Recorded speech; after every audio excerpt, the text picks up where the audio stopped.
Jadi yang ditunjukkan ukurannya memang sedikit lebih besar ini. Dan ini yang penting diketahui teman-teman. Kenapa kami nggak bisa meriksa? Ijaz yang kertas ya, kertas, sekali lagi kertas. Kertas yang disebut ijaz itu masih ada dalam mapnya dan ada plastik di depannya. Jadi bukan dalam bentuk kertas begini, masih ada plastik. Jadi bentuknya kayak gini nih loh. Makanya foto ini enggak, kalau dinaminator enggak, tapi dimasukkan map. Bismillahirrahmanirrahim. Assalamualaikum warahmatullahi wabarakatuh. Salam sejahtera untuk kita semuanya. Om Swastiastu, Namo Buddhaya. Baik, rekan-rekan sekalian, saya insya Allah tidak akan terlalu banyak mengulangi apa yang tadi sudah disampaikan oleh Pak Ustadz Qosiduddin ya, selaku ketua tim non litigasi. Bersama juga saya, karena Pak Petrus lagi ada di luar kota kayaknya, jadi saya sudah sampaikan kemarin ketika ketemu pada saat rapat, saya besok izin untuk paparkan apa yang akan saya ceritakan. Jadi gelar perkara yang kemarin, gelar perkara khusus yang 3 hari yang lalu dilakukan pada hari Senin tanggal 15 Desember 2025, pada intinya tetap kita melakukan atau mengucapkan apresiasi atau terima kasih.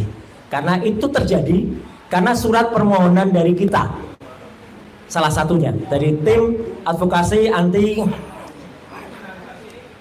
kriminalisasi akademisi dan aktivis TKA ya, dan juga satunya permintaan dari tim kuasa hukumnya Bang ES Egy Sujana.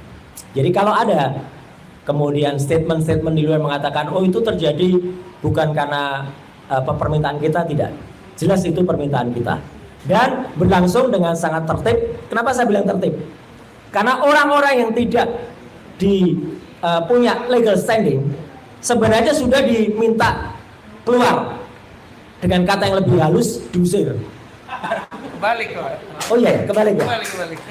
Pada sesi 1 yang termasuk diusir adalah orang yang terkenal banget sekarang, sering banget bohong, namanya Andi Aswan. Ya. Dan dia secara, aduh ini saya lucu ya, pada acara rakyat bersuara, dia ngaku saya dengar semua, karena saya ada di samping, di lorong itu. Dan saya bilang itu namanya nguping, tidak sah itu namanya.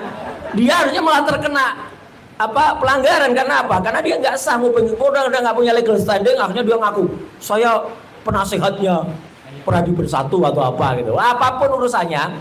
Pada sesi kedua yang saya lihat langsung pun ya, orang namanya Boy Kano itu ketua Peradi Bersatu pun kalau tidak diundang, tidak ada nama dia di dalam daftar list yang ada di Pak Kabid Pasidik, ya disuruh keluar. Dia nunjukkan surat tugas, ini surat tugas saya selaku ketua. Loh, surat tugas selaku ketua kan tidak untuk acara itu. Jadi itu sama saja kita naik motor, kemudian tetap salah ya, naik motor terus kita nggak punya SIM C, tapi punyanya SIM A, tetap salah. SIM A itu untuk roda 4, motor roda 2, itu loh analoginya kayak gitu. Jadi tetap salah. Dia punya surat tugas tapi bukan untuk acara itu. Nah, kalau ini saya bantu ya Pak Qosiduddin. Kalau ada orang di sesi lain kemudian di acara lain mengatakan Pak Ustadz Qosiduddin nggak ada di sesi kedua, memang nggak ada. Karena beliau tahu pasti kapan tugas dan tanggung jawabnya. Di sesi kedua itu memang beliau menugaskan beberapa orang lain termasuk Mas Gafur, Pak Azam ada. Jadi kita itu tahu supaya apa? Supaya kita sama-sama tahu. Jadi nggak hanya satu orang yang ngerti semuanya. Itu yang terjadi. Bukan kemudian orang itu harus ada. Saya pun kalau ditanya ya saya nggak ada di sesi pertama. Karena saya memang tidak terdaftar di sesi pertama. Tapi saya ikut di sesi kedua. Jadi itu supaya jelas ya. Makanya kalau kemarin juga ada di selain rakyat bersuara ada juga orang lain yang nggak punya legal standing, nggak punya kaitan apapun dengan peristiwa, datang juga di acara yang lain di head to head, namanya Freddy Damanik. Nah nanti ada kebohongan Freddy Damanik yang lain, nanti kita ceritakan ya. Tapi gini, saya kembali ke topik. Jadi apa yang terjadi pada ruang gelar perkara tadi sudah diceritakan dengan sangat bagus. Dan yang saya tunggu dan Mas Rismon tunggu sebenarnya kehadiran ahli abal-abal dari mereka. Karena dulu pada saat gelar perkara di Mabes Polri, dia datang. Meskipun juga dia datang katanya ahli IT tapi hanya ahli sastra. Karena hanya bisa ngomong. tanpa menjelaskan apapun. Lah kemarin malah nggak datang sama sekali. Orang namanya Joshua Sinambela atau Roni Teguh, yang saya dengar dialah yang dipakai oleh Polda Metro Jaya untuk kemudian menersangkakan atau diambil keahliannya, diambil statementnya untuk kemudian menerapkan di pasal-pasal termasuk 32 dan 35 ITE. Nah, apa yang terjadi kemarin itu sebenarnya tidak jauh beda dengan gambar ini. Karena kami nggak boleh motret di dalam, maka saya pakai gambar ini. Gambar ini adalah gambar yang sudah dipresentasikan pada saat gelar perkara tanggal 22 Mei 2020 di Mabes Polri. Ini adalah gambar orang namanya Wahyudi Andrianto. Ini Wahyudi Andrianto. Siapa dia Wahyudi Andrianto? Ini adalah adiknya Iriana atau adik iparnya Jokowi. Ketika menyerahkan yang disebut-sebut katanya ijazah kepada Mabes Polri. Ini masih mending. Yang diserahkan tuh bisa megang, bisa ngamati, bisa nyentuh, bisa meraba. Kami kemarin sama sekali hanya diperlihatkan dan dipegangi. Kemudian baru ketika saya mau mendekat gini ada teriak, dekat gitu. Kayak saya mau nyokot aja gitu. Ini ijazah ini, ya. Jadi yang ditunjukkan ukurannya memang sedikit lebih besar ini. Dan ini yang penting diketahui teman-teman. Kenapa kami nggak bisa meriksa? Ijazah yang kertas ya, kertas sekali lagi kertas. Kertas yang disebut ijazah itu masih ada dalam mapnya dan ada plastik di depannya. Jadi bukan dalam bentuk kertas begini, masih ada plastik. Jadi bentuknya kayak gini nih loh. Makanya foto ini enggak, kalau dinamanya enggak, tapi dimasukkan map dan ada plastiknya seperti ini. Gimana bisa meriksa? Mohon maaf. Gimana bisa meriksa emboss? Kalau mungkin yang namanya watermark bisa kelihatan bisa, tapi tipis banget. Tapi yang namanya emboss, gimana bisa diperiksa? Teman-teman, sekarang itu ada kemajuan teknologi, misalnya wallpaper. Ada wallpaper rumah teman saya, bagus banget kayak batu bata gitu. Begitu saya pegang, loh kok licin. Bentuk batu bata itu adalah citra grafis. Artinya belum tentu emboss ini punya relief, punya tekstur. Nimbul ya. Iya, belum tentu nimbul. Itu hanya bisa kalau kita ngeraba. Jadi makanya saya setuju dengan Ustaz Kosinudin. Kami kemarin tuh tidak bisa memeriksa. Nanti Prof. Tono Saksono akan menjelaskan bagaimana cara memeriksa yang benar. Ya. Artinya apa? Yang kita lihat tuh seperti ini, seperti.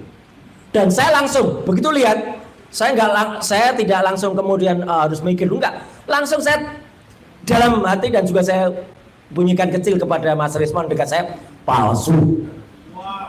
Kenapa saya bisa memastikan itu palsu? Fotonya sangat kontras seperti ini. Teman-teman semua, foto ini, ijazah ini kan seolah-olah yang dikatakan dicetak tahun 1985. Saya tantang sekarang teman-teman semua. Coba kita cari foto kita di rumah yang usianya sudah 40 tahun. Bentuknya kayak apa? Tidak akan ada yang kontras kayak gini. Nah ini saya ingin tunjukkan kalau saya suami yang sayang ke istri ya. Apa ciri khas suami sayang ke istri? Di dalam dompetnya ada foto istri. Nah, ini aja sudah kabur. Maaf, kecil banget ya. Ini aja udah kabur, padahal ini tahun 90-an foto ini. Ini juga, ini tahun 90-an aja fotonya sudah kayak gini. Jadi artinya, kenapa ini terjadi? Bapak dan Ibu semuanya, teman-teman media, saya terpaksa harus ngaku. Saya selain hobi komputer, awalnya saya itu tukang potret. Bukan hanya tukang potret, tukang cetak foto. Jadi dulu di rumah saya yang lama, di Papua Laman, saya memiliki laboratorium fotografi, laboratorium cuci cetak. Jadi bukan hanya soal nyetak, tapi Prof. Tono nanti mungkin juga bisa sangat mengerti yang saya ceritakan. Dulu kalau kita abstrak foto, ya bukunya abstrak foto itu klise itu ditaruh di atas enlarger. Dari enlarger, kertas fotonya nggak bisa langsung dibuka, buka langsung gosong dia. Ada kamar namanya dark room, kamar gelap, disinari dengan lampu merah. Kenapa merah? Karena intensitasnya dia nggak akan rusak kertas itu. Ini detail saya ceritakan. Kemudian kertas foto setelah disinari dia dimasukkan developer, pengembang. Setelah itu pakai kayak sendok tapi sendoknya kayu, dia diputar-putar supaya dia ngefix, namanya fixer. Setelah itu digantung, pelan-pelan baru keluar citra gambarnya. Itu murni Violi Chemis, sangat kimiawi. Usianya tidak lama, biasanya di atas 10-20 tahun. Setelah itu memudar. Buktinya ada pada ijazahnya Mas Resmond. Resmond tuh ijazahnya baru 23 tahun yang lalu, itu pun fotonya sudah hilang. Sudah jadi Rasman. Enggak, jadi Resmond ya gitu. Nah, ini bukti, maaf deh saya tunjukkan karena kemarin media banyak tanya, buktinya apa kalau Roy Suryo tuh dulu tukang potret nih. Ini kejadian 30 tahun yang lalu di gedung Sabta Pesona tahun 1985. Jelek-jelek gini teman-teman semua, saya dulu juara 1 lomba foto nasional. Juara 1, juara 2-nya siapa? Namanya Mas Agus Surono. Mas Agus Surono adalah fotografernya Joko Widodo, fotografer resmi istana. Jadi kalau nggak percaya silahkan cek ke Mas Agus Surono. Kenapa beliau juara 2? Dan juara 1 diserahkan langsung oleh Menteri Pariwisata Postel waktu itu Pak Yub Ave. Ya, ini saya kalau di rumah kerjaan saya dari dulu kayak gini nih. Ya, 30 tahun yang lalu loh nih, 95. Jadi artinya dengan pengetahuan itu, insya Allah kita bisa memastikan. Jadi ini, Prof. Tono, ini adalah analisis bukan digital. Yang saya lakukan kemarin analisis visual, tetapi dengan pengetahuan analog. Kalau analog harusnya apa? Ya ijazah ini harus diuji dengan carbon dating namanya.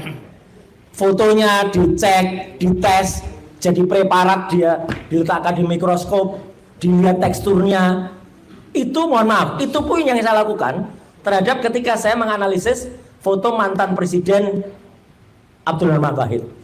Ketika ada foto dengan seseorang waktu itu, ya. Itu saya lakukan begitu untuk memastikan analog, ya dengan analog. Kenapa kemarin nggak dilakukan? Lah ijazahnya aja disembunyikan sekian lama. Baru kemarin atas jasa Ombudsman juga dan atas kebaikan, saya bilang nggak apa-apa lah, kebaikan lah Polda Metro dan atas permintaan kita semua, terutama yang ada di sesi 1, Mas Rustam, Bu Kurnia, Pak Rizal dan kawan-kawan ya, yang ada di sesi 1 itu akhirnya tuh keluar. Jadi kami ambil hikmahnya di sesi kedua.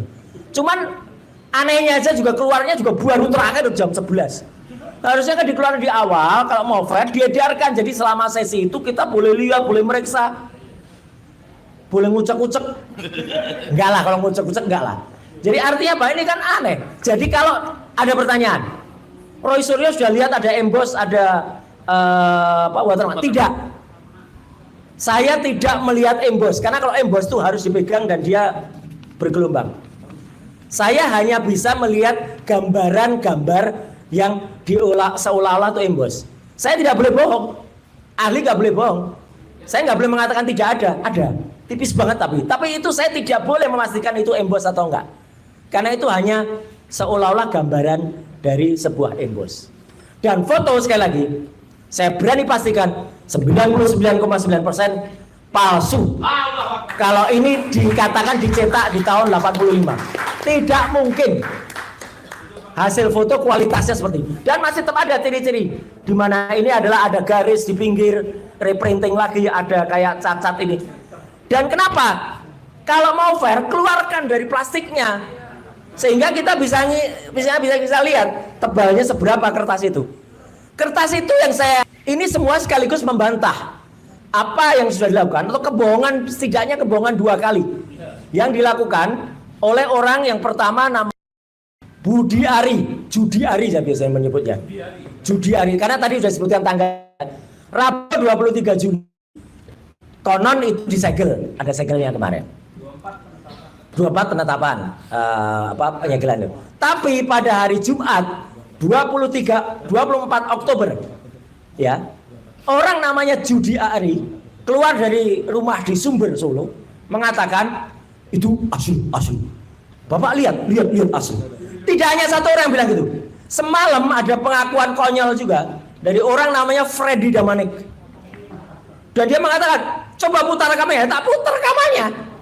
Tak kasihkan host waktu itu Mbak Elvira. Cuman nggak ditayangkan oleh Mbak Elvira. Karena apa? Rekaman yang itu adalah dari TV lain. Oh, gak enak ya. Nggak enak. Etikanya nggak boleh. Tapi Mbak Elvira mendengarkan, iya. Karena apa? Freddy Damanik bilang, saya bilang scan. Mana ada bilang scan? Di rekamannya jelas nggak ada kata-kata scan itu. Saya bersama Pak Abdul Ghafur semalam di CNN. Jadi dia tadinya bilang scan, setelah saya punya rekamannya, pucat dia. Ya, apalagi di skakmat oleh mahasiswi kemarin. Ada pertanyaan di skakmat juga oleh Mas Ghafur. Jadi kebohongan orang-orang ini jelas ada rekamannya ketika di sumber itu di stasiun TV. Ada di Tribun, ada di Kompas, ada di mana. Saya memang semalam yang CNN. Sayangnya dalam waktu yang sangat sempit tengah-tengah acara nggak ketemu.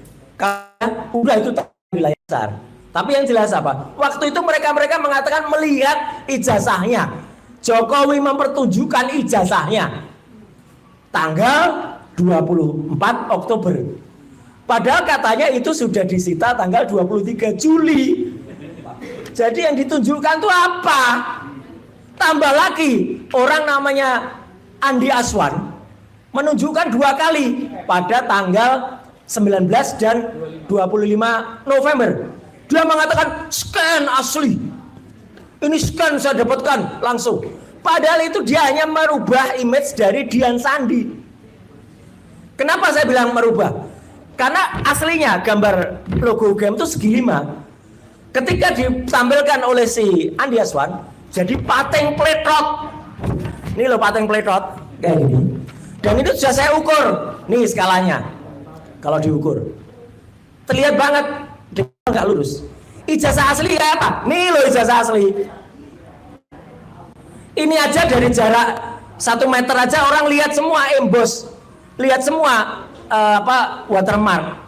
Yang kemarin tidak sejelas ini loh ya watermarknya, jangan disamakan dengan ini.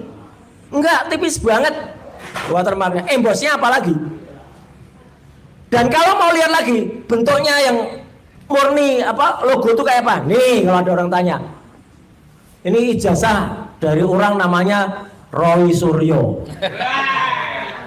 UGM ini asli. Tuh lihat ijazahnya beda nggak? Logonya beda nggak? Jelas banget ini, detail logonya rapi. Ini fotokopi ya. Jadi kalau fotokopi hanya tampak watermark, tapi memang nggak kelihatan di fotokopi. Karena ini hanya fotokopi yang saya kumpulkan waktu itu di KPUD. Dan ini ada mengesahkan tuh, capnya jelas. Artinya teman-teman semua, saya menguatkan apa yang disampaikan oleh Ustadz Kosinudin tadi dan juga oleh teman-teman. Dan kenapa saya bilang memang betul bisa jadi ijazahnya itu bisa nggak cuma 1. Tanggal 22 Mei yang kita lihat mana ini? Sekarang teman-teman, ini yang ditampilkan oleh Mabes Polri loh ya. Dengan yang ditampilkan ini kemarin, sama nggak kira-kira? Beda dong. Yang jelas yang satu hitam putih, yang satu ada garis tengahnya ini, yang satu enggak. Dari sini saja kita udah curiga. Jangan-jangan nanti Pak Rustam bisa bawa contoh ijazah yang lain dari pasar situ itu ya. Pasar Pramuka maksudnya. Nah, jadi itu teman-teman semua, ya. Jadi sekali lagi kami tegaskan, saya tegaskan. Saya bersama tim advokasi, akademisi dan aktivis ya, menyatakan dengan tegas kertas ya, kertas saya hanya bilang kertas. Sosok kertas yang disebut-sebut sebagai quote and quote ijazah yang dipertontonkan pada gelar perkara khusus kemarin adalah 99,9% palsu. Itu bukan. Ini poin baru bahan untuk teman-teman lawyer semua. Yang kedua ya, izin. Karena saat itu kami juga dipertontonkan ada 3 LP dari non Jokowi dan 1 dari Jokowi. Ya, tadi sudah dikatakan oleh Mas Kosinudin. Tapi akan saya tambahkan. Terima kasih sekali lagi LP, dan dari LP itu kita tahu bahwa siapa yang kemudian berniat jahat. Ya. Jahat itu kata-katanya cinta kepada Rangga ya di film Ada Apa Dengan Cinta. Ya Jokowi telah menyebutkan pasal-pasal itu. Memang yang disebutkan oleh salah satunya contohnya Lecumanan, memang tidak itu. Dan sekali lagi, Allah Maha Besar. Tuhan memberikan jalan. Kita tidak diperbolehkan memotret LP-nya kan. Jadi kita kan nggak bisa menghafalkan itu. Lucunya, semalam di acaranya di salah satu TV itu kan ditampilkan. LP-nya Lecumanan itu. Iya, LP-nya Lecumanan. Iya. Disitulah. Nah, disitulah saya baca ya. CNN dan salah satu TV. Garuda. Garuda ya, CNN ya. Jadi bukan saya loh ya yang membocorkan. Mereka sendiri dengan konyolnya membocorkan itu di televisi. Saya baca saja bahwa di LP yang dilaporkan oleh saudara Lecumanan, yang dilaporkan telah melaporkan dugaan tindak pidana terhadap ketertiban umum Undang-Undang Nomor 1 Tahun 46. Udah dibatalkan. Makanya saya aja orang yang bodoh soal hukum aja. Nggak tahu. Baca ini loh, ini kok masih ditulis. Makanya MK udah mata dan pasal 160 ya, junto pasal 28 Undang-Undang ITE. Ya, ini saya pelajari ya, gitu. Dan ini pembelaan saya, teman-teman tolong bela ke-7 atau bahkan ke-11 yang lain. Yang dilaporkan itu hanya Roy Suryo dan kawan-kawan memang. Tapi kejadiannya itu adalah kejadian di Hotel JW Luansa pada hari Rabu 23 April 2025. Teman-teman ada di Hotel JW Luansa enggak? Nggak ada. Hanya saya. Tapi kenapa teman-teman ikut terlaporkan? Dan nggak diperiksa loh ya dari Luansa. Makanya. Jadi ini fakta baru ini. Saya boleh dilaporkan ini. Tapi teman-teman kok bisa masuk di sini? Sama saja dengan saya disebut-sebut hadir pada tanggal 16 April di Solo. Katanya Roy Suryo ada tapi ngumpet. Gimana bisa ngumpet? Tanggal 16 April itu saya hadir bersama para purnawirawan di Jakarta Utara. Di salah satu masjid apa itu ya? Ada tuh Bang Dul. Iya, di Jalan Musyawarah, betul. Kelapa Gading. Jadi kan ini bohong semua. Makanya, dan nah ini menarik tadi yang disebutkan oleh Bang. Terima kasih diingatkan. Dengan Jakarta Selatan telah terjadi tindak pidana dugaan penghasutan dan kebencian melalui media elektronik yang dilakukan oleh terlapor Roy Suryo. Memang ada dan kawan-kawannya. Tapi kan masa kalau orang nggak ada di situ nggak ditulis. Dengan korban, terhadap korban Peradi Bersatu, advokat public defender, nggak ada nama orangnya. Organisasi bisa jadi terlapor, bisa jadi korban yang kemudian melaporkan. Ini kan konyol banget gitu loh. Jadi Polda Metro, tolonglah kalau menerima laporan, tolong benar-benar equality before the law. Jelas-jelas kalau yang dilakukan Andi Aswan, Joshua Sinambela, dan kemudian Andi Aswan melakukannya lagi pada tanggal 19 dan 25. Itu jelas orangnya ada, jelas kebohongan publik yang dia lakukan. Pelapornya jelas ada di tempat, Bang Rustam ada di tempat. Pak Medi juga, Pak Medi, maaf. Bukan satunya yang lapor, satunya Beni juga ada. Tapi kenapa kemudian itu dia diterima? Padahal saksinya ada, korbannya ada. Dan itu pasal 3235. Iya, 3235 itu bukan pasal pengaduan. Karena saya yang bikin undang-undangnya. Jelas betul, silakan baca naskah akademiknya. Jadi supaya tidak terlalu lama, teman-teman, silakan itu dibahas ya nanti. Jadi memang ini kan nampak ya bahwa kalau memang ada niat itu harus dilakukan dengan baik. Persoalan itu kan harus sebenarnya harus bisa. Jokowi itu mau main pendek atau mau main panjang?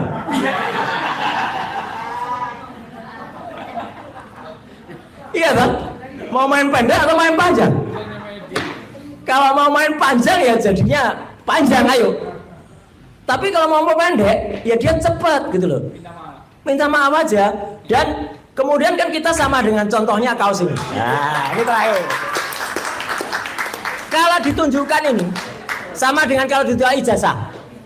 Apakah ini kita bisa memastikan kalau ini fotonya Jokowi? Enggak, ini Jokowi. Belum tentu ini Jokowi. Orang Jokowi sekarang aja dibandingkan dengan dulu aja beda. Apalagi ini.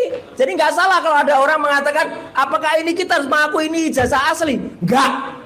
Sekali lagi, 99% insya Allah palsu. Sekian, terima kasih. Wassalamualaikum warahmatullahi wabarakatuh.